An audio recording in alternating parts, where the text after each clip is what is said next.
आइए जानते हैं 5 मिनट में बिहार की 25 बड़ी खबरें। मुख्यमंत्री नीतीश कुमार ने महिला रोजगार योजना की पहली किस्त के रूप में 25 लाख महिलाओं के खाते में 10,000 रुपया भेजा है।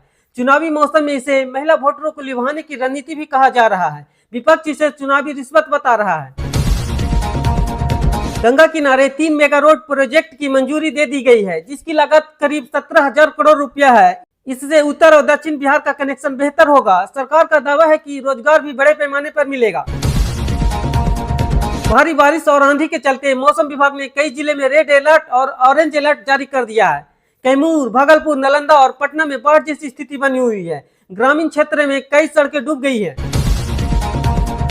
स्टेट 2025 का एडमिट कार्ड जारी हो गया है। परीक्षा 14 अक्टूबर को कंप्यूटर आधारित होगी। लाखों अभ्यर्थियों ने तैयारी तेज कर दी है।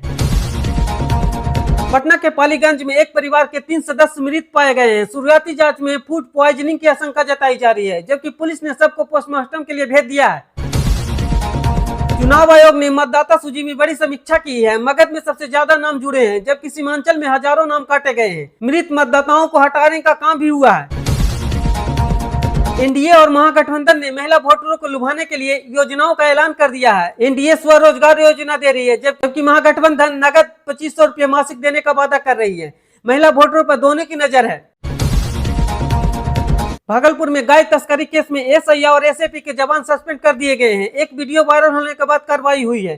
प्रशासन ने जांच टीम को गठित कर दिया है। भोजपुर में एसटीएफ टीम ने हथियारों का जखीरा पकड़ा है। AK-47 समेत कई हथियार बरामद हुए हैं। 2 तस्कर गिरफ्तार भी कर लिए गए हैं। अरवल में किसानों ने धान खरीद भुगतान न होने पर प्रदर्शन किया है। कई किसानों का पैसा महीनों से अटका हुआ है। प्रशासन को अल्टीमेटम दिया गया है। कैमूर जिले में भारी बारिश से सड़कें टापू में बदल गई है। कई गांव का संपर्क टूट गया है। प्रशासन ने नाव चलाने की व्यवस्था कर दी है। मुंगेर में 7 साल की बच्ची के साथ दुष्कर्म करने की कोशिश का मामला सामने आया है। आरोपी युवक गिरफ्तार कर लिया गया है। ग्रामीणों में गुस्सा है। भागलपुर में बाढ़ प्रभावितों को राहत सामग्री बांटी गई है। सरकार ने खाद पैकेट और कंबल उपलब्ध कराए हैं। लोग मदद की मांग कर रहे हैं। पटना के 14 थानेदारों का ट्रांसफर किया गया है। चुनावी तैयारी को देखते हुए यह कदम उठाया गया है। पुलिस विभाग में हलचल मच गई है। शेखपुरा में 416 लीटर अवैध शराब बरामद हुई है। एक महिला कारोबारी को गिरफ्तार कर लिया गया है। पुलिस अब तक सप्लाई नेटवर्क को खंगाल रही है। सुपौल के एक घर में घुसकर 25 लाख की लूट की गई है। अपराधियों ने परिवार को बंधक बनाया है। पुलिस को अब तक कोई सुराग नहीं मिल पाया है। जमुई में पेट्रोल चोरी करने वाले नाबालिग पकड़े गए हैं। ग्रामीण ने उन्हें रस्सी से बांधकर पुलिस को सौंपा है। पुलिस ने चेतावनी देकर छोड़ दिया है। पटना में IIM बोध गया के छात्रों ने स्वच्छता अभियान चलाया है। गंगा घाटों की सफाई की है। प्रशासन ने इसकी सराहना की है। दशहरा में भारी बारिश ने रावण दहन बिगाड़ा। कई जगह पर रावण अधजला रह गया है। लोगों का उत्साह फीका पड़ गया। भागलपुर सड़क हादसा में एक युवक की मौत हो गई है। महिला गंभीर रूप से घायल है। दोनों मेला देखकर लौट रहे थे। पटना में ट्रैफिक नियम को तोड़ने पर जुर्माना वसूला गया। दुर्गा पूजा और दशहरा में पुलिस सख्त रूप अपनाई हुई है। दर्जनों वाहन जब्त किए गए हैं। मोतिहारी के अस्पताल में आपातकालीन सेवाएं प्रभावित हुई है। हमले और तनाव की घटनाएं हुई है। सुरक्षा बल तैनात किए गए हैं।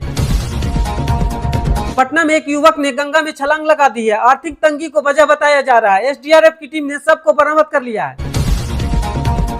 शेखपुरा में RJD विधायक ने 4 सड़कों का शिलान्यास किया है। ग्रामीणों ने खुशी जाहिर की है, जबकि कई जगहों पर सड़क निर्माण का कार्य अभी भी रुका पड़ा है। पटना में कांग्रेस की रणनीति बैठक हुई है। विधान चुनाव को लेकर सीट शेयरिंग पर चर्चा हुई। राहुल गांधी की रैली की भी तैयारी चल रही है। पटना में बिजली कटौती की समस्या लगातार बढ़ रही है। बारिश और ट्रांसफार्मर खराब होने से दिक्कत हो रही है। कई इलाकों में घंटे बिजली गायब रह रही है। जमुई और मधेपुरा के मेलों में सुरक्षा बढ़ाने की मांग उठ रही है। स्थानीय लोगों ने प्रशासन को ज्ञापन दिया है। पुलिस ने जांच का आश्वासन दिया है। बिहार चुनाव के लिए 470 केंद्रीय पर्यवेक्षक तैनात किए जाएंगे। चुनाव आयोग ने पूरी सूची जारी कर दी है। हर जिले में पर्यवेक्षक मौजूद रहेंगे। भागलपुर में उप मुखिया पर अविश्वास प्रस्ताव लाया गया है। पंचायत राजनीति में हलचल है। लोग पक्ष और विपक्ष में बंट गए हैं। पटना में राहुल गांधी और तेजस्वी यादव पर बीजेपी का हमला। उन्होंने कलयुग का रावण बताया। RJD ने पलटवार किया। भागलपुर में पेट्रोल चोरी गैंग पकड़ा गया है। पुलिस ने कई मोटरसाइकिल जब्त की है, जबकि आरोपियों से पूछताछ जारी है। कैमूर में पुलिस ने नाव से फंसे लोगों को बचाया, कई गांवों को मदद मिली, ग्रामीण ने राहत की सांस ली। औरंगाबाद में एक महिला की चोरी रोकने पर हत्या हो गई, अपराधियों ने 20 लाख का सामान लूट लिया, इलाके में सनसनी फैल गई है। मुंगेर में दुर्गा पूजा में भीड़ भगदड़ से 8 लोग घायल हो गए, पुलिस ने घायलों को अस्पताल भेजा, स्थिति नियंत्रण बनाई जा रही है। सुपौल जिले में स्कूल में मिड डे मील खाने में 20 बच्चे बीमार पड़ गए हैं, उल्टी दस्त की शिकायत सामने आई है, प्रशासन ने जांच शुरू कर दी है। पटना में ऑपरेशन सिंदूर थीम पर दुर्गा पंडाल बनाया गया है, सोशल मीडिया पर तस्वीरें वायरल, लोगों इसे अनोखा पंडाल बता रहे हैं। पटना में बाढ़ राहत सामग्री वितरण पर राजनीति गर्मा गई है, विपक्ष ने इसे चुनावी स्टंट कहा है, जबकि सरकार ने इसे अपनी जिम्मेदारी बताया है। भागलपुर में युवक की लाश नदी के किनारे मिली है, पुलिस ने हत्या की आशंका जताई है, जबकि जांच अभी जारी है।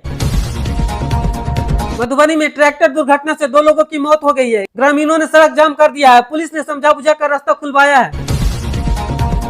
पटना में युवाओं के लिए नई रोजगार योजना का ऐलान कर दिया गया है, स्टार्टअप और स्किल ट्रेनिंग को बढ़ावा मिलेगा, विपक्ष इसे खोखला बता रहा है। नालंदा में जहरीली शराब पीने से 2 लोगों की मौत हो गई है, परिवार का रो रो कर बुरा हाल है, जबकि पुलिस ने छापेमारी तेज कर दी है। गया में नक्सली पोस्टर चिपकाए गए हैं, पुलिस ने अलर्ट जारी कर दिया, ग्रामीणों इलाकों में दहशत फैल गई है। पटना में रेलवे ट्रैक पर युवकों की मौत के बाद सुरक्षा सख्त हो गई है, रेलवे ने चेतावनी जारी कर दी है, स्थानीय स्कूलों में भी जागरूकता अभियान चलाया जा रहा है। भागलपुर में सड़क जाम से यात्रियों की परेशानी हो रही है, त्योहारों में भी ट्रैफिक व्यवस्था ध्वस्त रही है, लोगों घंटे तक फंसे रहे हैं। दरभंगा में बाढ़ पीड़ितों को अभी तक मुआवजा नहीं मिला है, जिससे ग्रामीणों ने गुस्सा कर प्रदर्शन किया है, अधिकारी मौके पर पहुंचे। शेखपुरा में पुलिस ने 2 अपराधियों को पकड़ा है, उनके पास से हथियार बरामद हुए हैं और पूछताछ जारी चल रही है। पटना में स्वास्थ्य सेवाएं चरमरा गई है, कई अस्पतालों में दवाई की कमी हो रही है, जिससे मरीज परेशान हो रहे हैं। नवादा में स्कूल बस पलट गई, जिससे 15 बच्चे घायल हो गए हैं, सभी का इलाज जिला अस्पताल में चल रहा है। बिहार में आज की सबसे बड़ी चर्चा चुनावी सियासत और महिला वोटरों को साधने की कोशिश है, हर दल नए नए अपना वादा कर रहा है, जनता कह रही है अब असली काम चाहिए।